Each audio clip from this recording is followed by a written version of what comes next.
Hello everyone! Welcome back to Goma at Home. I'm Richard Gomez and ang unang dish na i-prepare natin ay Bicol Express.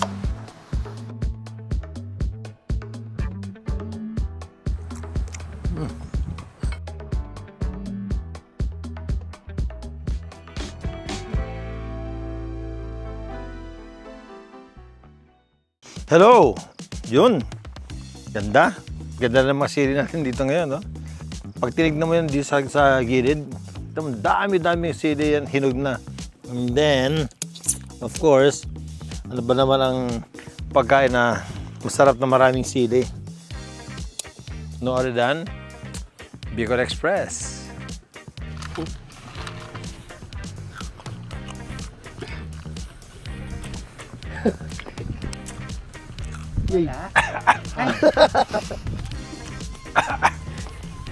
Yung natitikman ko sa yung natitikman ko na mga Bicol Express sa restaurants, it's really more of parang sa binagoong baboy.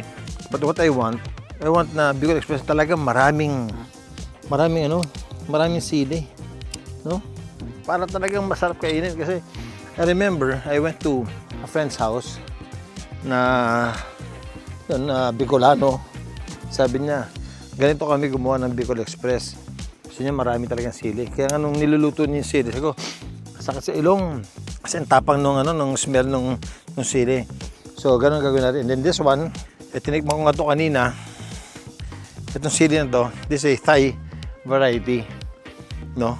Medium heat lang siya. Hindi siya masyadong mainit. Kasi yung pansigang naman, hindi rin naman masyadong maanghang yun. So, this one is medium heat. So, tama na ba ito? Dagdagan pa natin.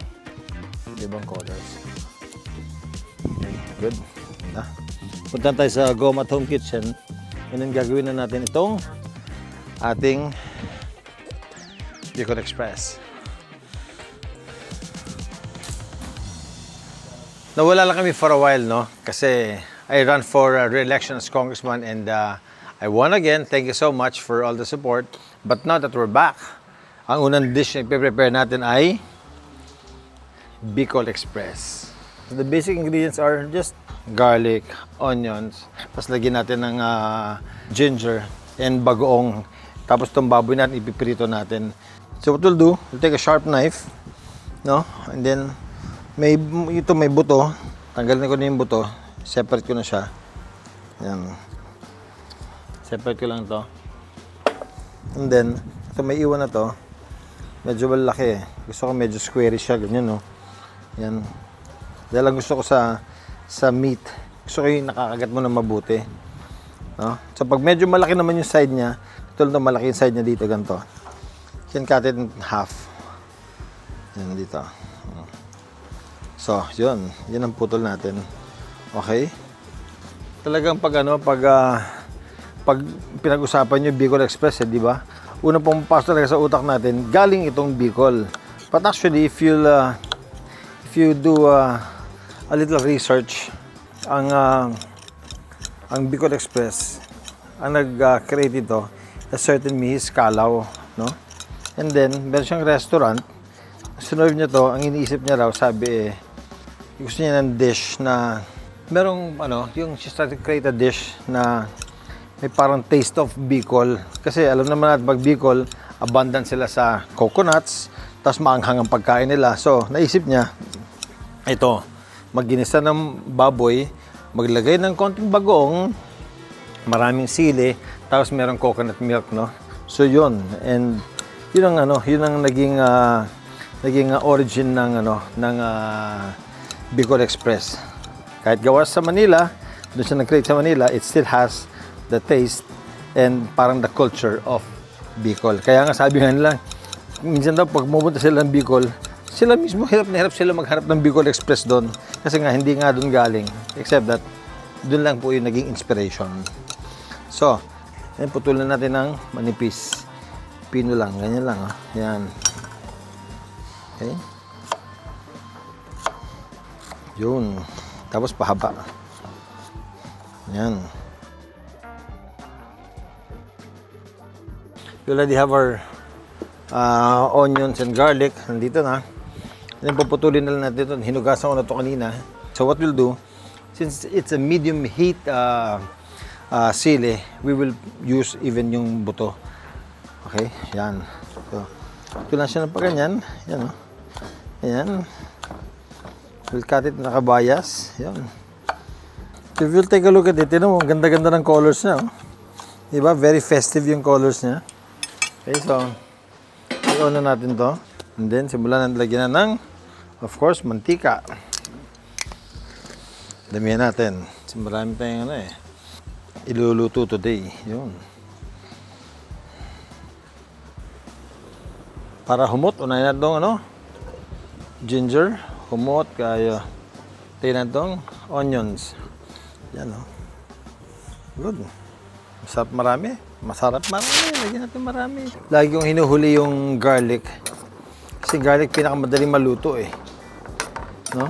And ayoko naman na mag-brown yung garlic kasi papait siya, papait. At least, pag inuna mo yung onions, luto na yung onions, tapos luto na rin konti yung dito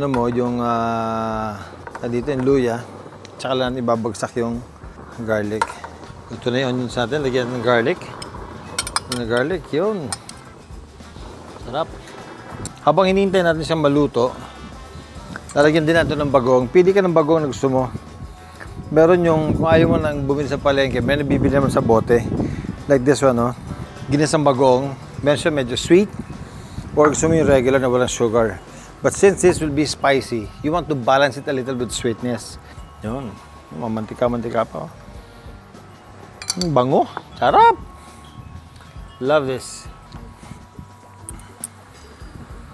Yan.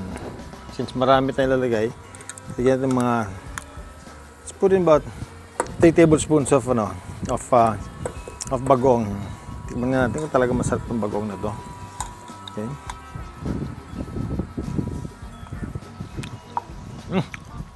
Up. So once pag-incorporate na to, pwede natin lagyan na yung baboy natin. Dami, oh. Na yung baboy, oh.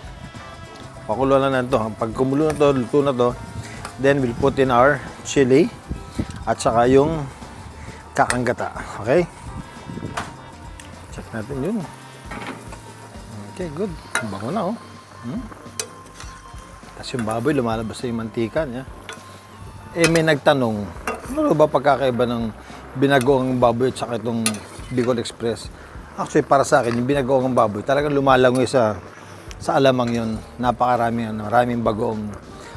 So, I want to cook this some more. Siguro another 15 minutes. No? Yun. Konti pa. After that, another 10 minutes. Kain tayo. Rego, init. Okay. So, luto na yung baboy natin. Ganyan, di ba, ang dami kanina. Pero pag naluto siya, nagsishrink. Tapos yung iba naging oil, iba naman, nag-evaporate yung water. Okay, so what I'll do now, ilalagay natin yung siling hinarvest natin. Eto na. Wow. Ginulay na sili. That is our Bicol Express. Yan. And then, iwanan ko na siya na ganun. Hanggang sa maluto ulit siya ng konti. Ang ganda ng colors, di ba? Pag naluto siya ng konti, lalagyan natin yung kakanggata natin. Put it there. Cook it for another 10 minutes. Then, gata na tayo. Maganda na yung luto natin. Lalagyan natin yung coconut milk natin. Yes! So ito, lalapot ito ng husto. Ito yung magiging pinaka-sauce natin. Yan. Diba, pag meron coconut milk, lagi ako nagtitira. Kasi, iniinom ko. Kalami. Let it simmer hanggang sa magmantika siya. And i-serve na natin yan. See? Wow! Ganda. Yun, didikit sa ilalim.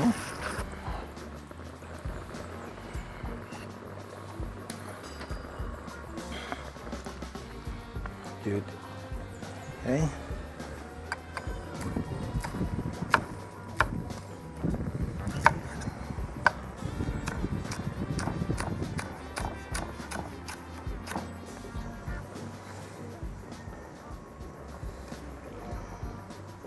And here's my version of Bicol Express.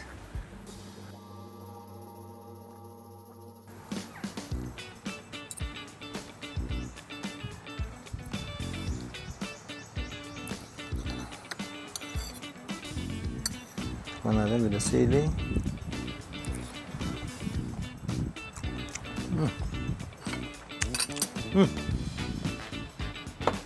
Yep.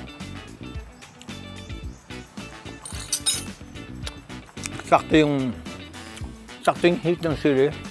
Hindi siya overpowering. Hindi siya masakit sa dila. Perfect.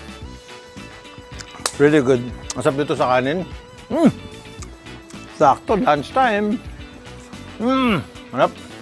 Konting coconut water.